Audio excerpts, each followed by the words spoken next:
Feel the echoes of defiance and hope from over 200 years ago. These aren't just old songs.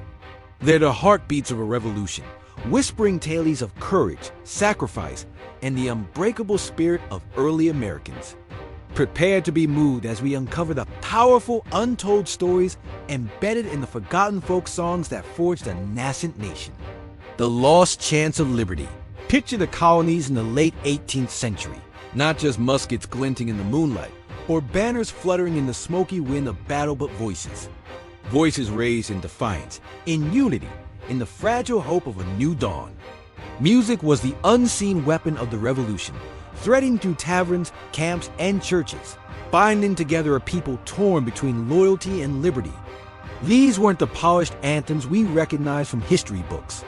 Not the catchy, well-documented strains of Yankee Doodle or the polished lyrics of later patriotic hymns. No, these were rough, earnest chants born from sweat, fear, and faith.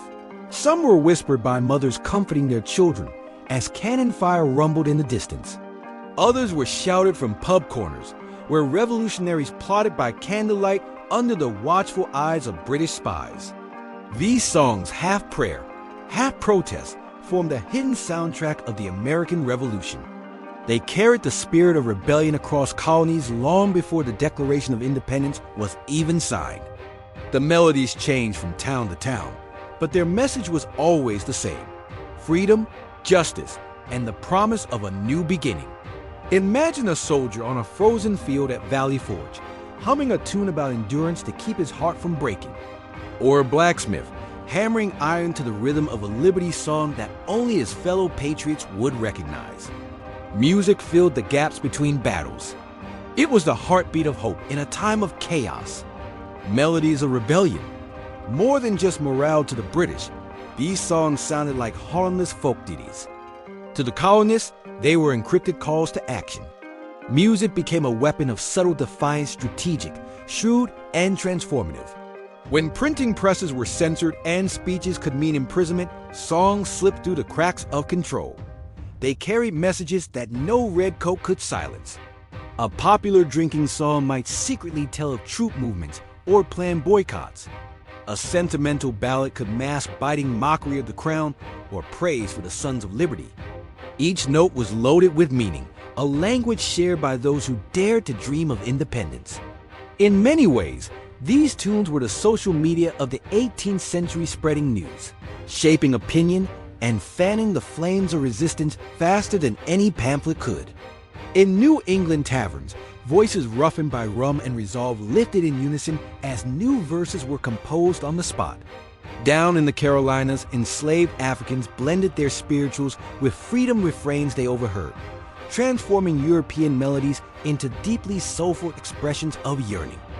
Each region, each community added its own interpretation, making these songs as diverse as the people singing them. This was music with purpose, not mere entertainment. A soldier's song about hardship might boost morale after days without food. Another might honor fallen comrades, urging the living to carry on. When spirits wavered, melody restored strength. When courage faltered, harmony made it rise again. The unsung heroes of the revolution soundtrack. Behind every anonymous verse lay a story, a poet, a mother, a soldier, a runaway, each pouring their truth into melody. Their names rarely survived in print, yet their words shaped hearts and minds as profoundly as any general's speech. One might have been a cobbler in Boston, turning scraps of gossip and scripture into a brisk marching tune. Another could have been a widow in Philadelphia, her grief transformed into a lullaby laced with quiet fury. These songwriters were not celebrated during their lifetimes. They had neither titles nor wealth, yet their lines reached the ears of men who would later define a nation. Interestingly, many revolutionary songs were parodies of British tunes' familiar melodies, hijacked and repurposed. Patriots took the empire's cultural symbols and twisted them into tools of defiance. It was musical judo, using the strength of the oppressor against the oppressor himself. Others were entirely original, springing from the raw emotional landscape of fear and faith common to ordinary colonists. Through these creations, we glimpsed the deeper psychology of the revolution. Beneath the valor, there was fear. Beneath the unity, there were doubts. These songs voiced what speeches could not: longing, homesickness, exhaustion, and an unrelenting belief that freedom, though costly, was worth every tear. Music was democratic before the nation was. Anyone with a voice could participate. The songs belonged to everyone: farmers, soldiers, dock workers, women, slaves, immigrants. In those harmonies, rank vanished. The tavern singer and the farmer's child sang with the same conviction, each note a vote for liberty. Echoes through time, their lasting impact. The revolution ended, but the music never truly died. Its echoes seeped into the bedrock of American identity, resurfacing whenever the spirit of justice stirred again. In the early 19th century, similar tunes reappeared in abolitionist campaigns, retooled to rally voices against slavery.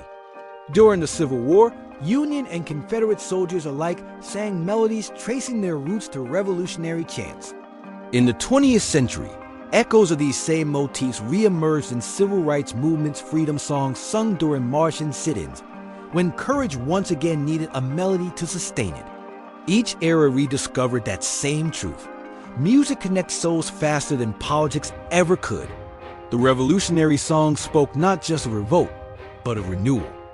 They set a pattern that would define American protest culture for centuries: the union of conviction, rhythm, and hope.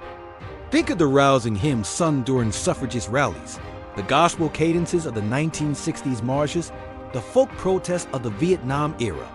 In each, you can hear a faint strain of distant ancestor of those long-forgotten colonial tunes. The same patterns, the same heartbeats, dressed in new forms. Even today, in global struggles for democracy and human rights, you can trace that lineage. A chant shouted in a foreign square, a folk melody strummed beneath rain-soaked banners, all carry the DNA of those first songs of freedom. They are proof that melody outlives musket fire, that ideas carried on the breath of song cannot be crushed by empires. Bringing the past to life, a modern performance now. Imagine standing in a contemporary concert hall. The lights dim. A hush fills the air. Then, from the stage, comes a haunting, simple tune, one of those lost songs, lovingly reconstructed from surviving fragments. Its notes are raw, trembling with age yet alive with purpose. No grand orchestra, no digital effects, just voices and strings, echoing the sounds of ordinary people who once risked everything to create something greater than themselves. As the final verse fades, you can almost hear the faint crackle of campfires, the murmuring of anxious soldiers, the distant toll of liberty bells. It's more than music, it's a resurrection.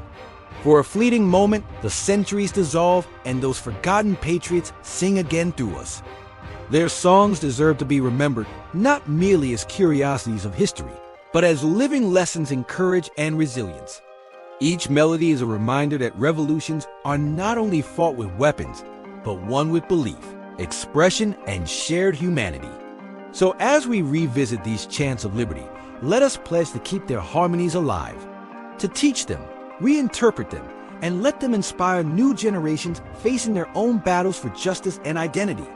For the greatest revolutions are not always fought on battlefields.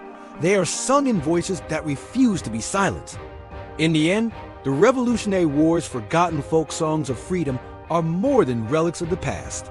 They are proof that even in the darkest times, humanity finds its most powerful weapon not in violence, but in expression. That every voice, no matter how small, can pierce through tyranny when joined in chorus. And so, as the echoes fade into the folds of time, they leave behind a single, enduring truth. When people sing for freedom together, the sound is unstoppable.